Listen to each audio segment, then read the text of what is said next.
Assalamualaikum everyone and welcome back to my YouTube channel. So today kita akan berbincang tentang topik ke-6 daripada buku 48 Laws of Power daripada Robert Greene. So topik ke-6 hari ini adalah Caught Attention at All Costs. Dalam dunia hari ni guys, yang penuh dengan media sosial, TikTok, Facebook, YouTube, kita kena stand out. Tak kira lah betapa hebatnya you, betapa berbakatnya you, betapa rajinnya you, tapi kalau orang tak tahu kewujudan you, that means you don't exist. So, apa yang you perlu buat adalah stand out bagi orang kenal you dan bagi orang ingat you. Kenapa Robert Greene tekankan perkara ni dalam buku dia? Let's find out. Okay, let's be real. Okay, you guys pernah tak buat kerja dengan penuh ikhlas, penuh dengan rasa bahagia, dengan penuh rasa macam, oh I love this job, I tak kisah kalau orang tak perasan, I tak kisah orang tak tahu apa I buat, janji Tuhan tahu I punya kerja. You mesti pernah ada that thoughts kan, rasa macam tak apalah I buat semua, janji Tuhan nampak.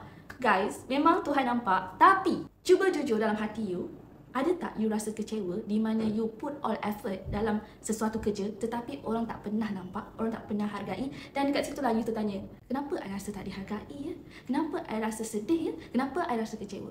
Sebab you tak stand out. Orang tak nampak you kerja. Guys, kalau you buat kerja, tunjuk dekat orang yang you buat kerja. You, okay, I faham ramai orang yang percaya tak apa, kita buat kerja ikhlas, Tuhan nampak, Tuhan akan bagi lebih. Ya, insya-Allah. Tapi itu topik yang berbeza. Sekarang ni topik yang I nak cakap adalah caught all attention at all costs. Kalau you buat kerja, bagi tahu orang, tunjuk ke orang yang you tengah buat kerja. Kalau you buat kerja sesuatu, ambil kredit. Jangan diam je, tak apa orang lain nampak, tak apa tak ambil kredit pun, orang lain tahu. Tak, kalau you buat kerja, ambil kredit tu.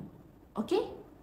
That one thing. I have been there too. I rasa macam I ni bayang-bayang je dekat semua orang. I rasa apa yang I buat tak pernah cukup, tak pernah dihargai di mata orang. I rasa macam I ni bodoh. Sebab kat I muda, I rasa orang-orang akan pandang I dengan pandangan yang rendah. Tapi itu hanyalah ada di dalam kepala I. Kalau betul pun, sebenarnya tak payah ambil tahu pun, tak payah ambil kisah pun sebenarnya. Tapi itu yang I fikir. Sampailah I baca buku 48 Laws of Power ni, law yang ke-6 ni, agak membuka mata I sedikit. Sebab kenapa kita perlu caught the attention at all costs. Sebab sejujurnya, I memang tak kisah orang nampak ke tak nampak ke kerja I. Yang penting, I love that job, kerja I selesai. So, tak ada masalah. Tapi sebenarnya, kalau you nak berjaya, kalau you nak gain that power, you tak boleh macam tu. You kena ubah. Sebab apa? Sebab, jujur, I tell you guys, kalau orang nampak you, kalau orang nampak kewujudan you, yang you bekerja siang malam, yang you tunjuk betapa struggle-nya you nak siapkan one project, people akan sedar kewujudan you. Dekat situ, diorang akan bagi peluang, diorang akan bagi attention, kemudian kepercayaan, dan kemudian kuasa. Macam contohlah, kita nak naik pangkat.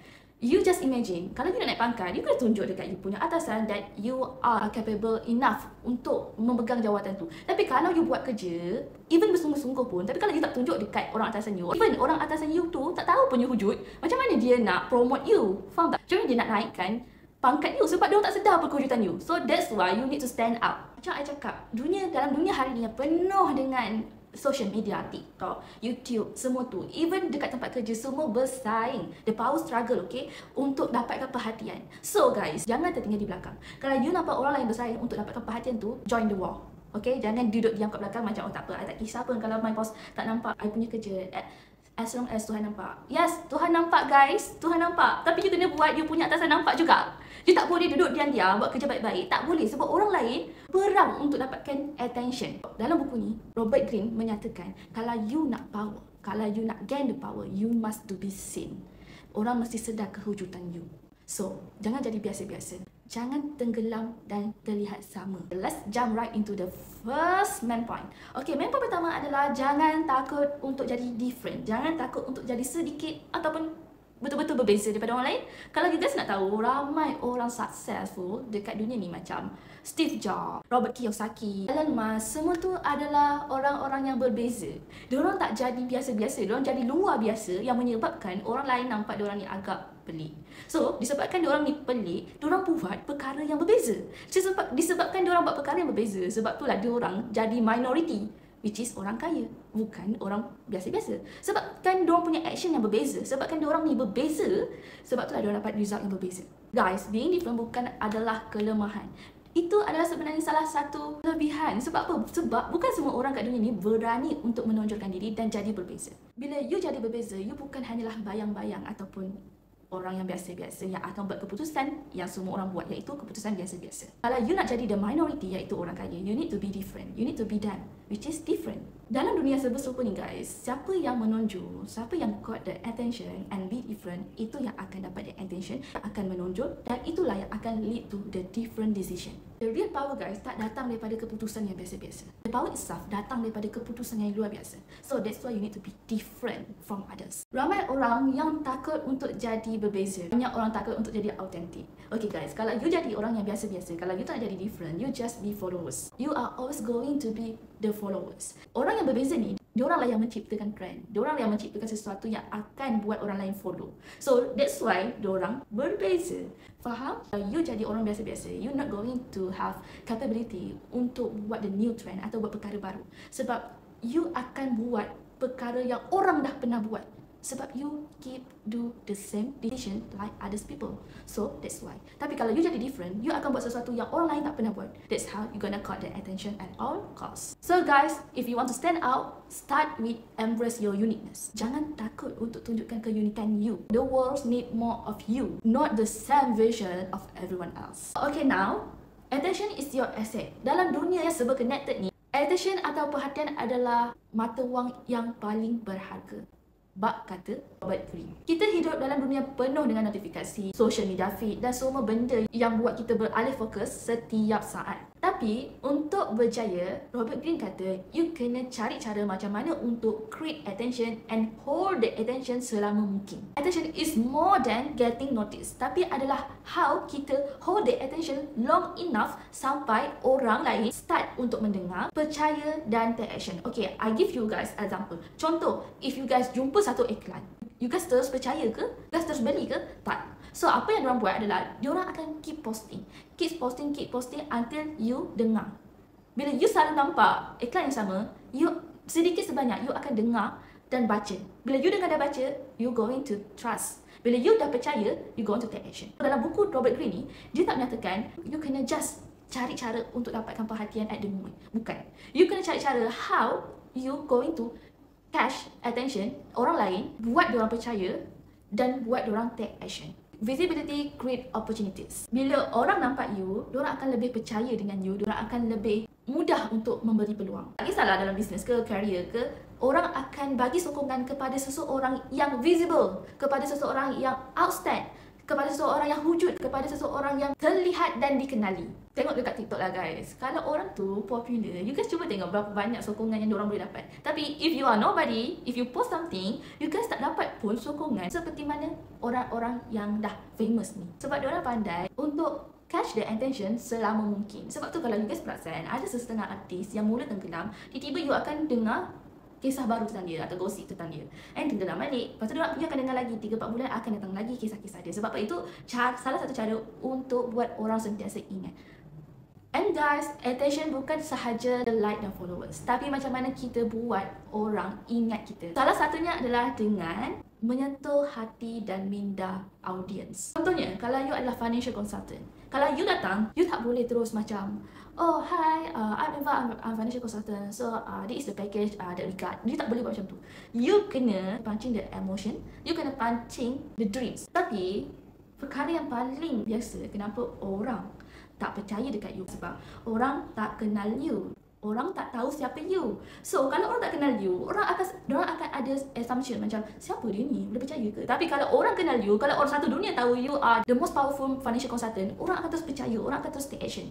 So, you kena buat diri you stand out dan dikenali. So guys, jangan tunggu peluang untuk datang. You create the peluang. You kena buat orang nampak you dulu. Bila orang nampak you, peluang tu akan datang sendiri. Di dunia moden sekarang ni, sesiapa yang bisnes yang tak ada akaun TikTok, yang tak gunakan kuasa media sosial, you guys akan ke belakang sedikit. Orang lain semua dah dekat 2025, 2026, you masih dekat 2010. If you don't catch the attention, you always be overlooked. You don't need to scream for it, but you need to be intentional how you put yourself out there. Whether it's social media, networking, or just how you carry yourself. Just make it count. Number 3 is about drama. So guys, kita tak payahlah cari contoh-contoh pelakon ke selebriti yang selalu keluarkan drama ni. Tapi, let's see contoh-contoh pahlawan-pahlawan ataupun orang-orang yang successful yang gunakan drama ni untuk mencipta attention dalam masa yang lama. You guys tahu tak, kebanyakan pahlawan ataupun pemimpin besar ataupun orang-orang yang successful ni, diorang bukan sahaja terkenal disebabkan kebijaksanaan diorang, bukan sebabkan diorang punya keberanian sahaja, tapi sebab diorang pandai menciptakan drama. Apa maksud drama tu kat sini?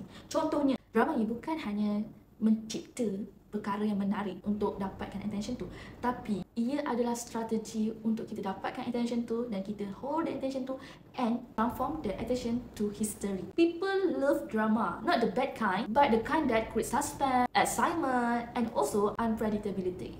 Satu teknik yang ramai orang guna sekarang ni adalah dengan mencipta drama lah. Mencipta drama dalam setiap tindakan. Ini bukan je bermaksud diorang create drama yang over ataupun make something like, you know, kontroversi, tapi juga adalah macam mana kita buat momen yang tak dilupakan oleh orang ramai. So people always remember. Sebab apa?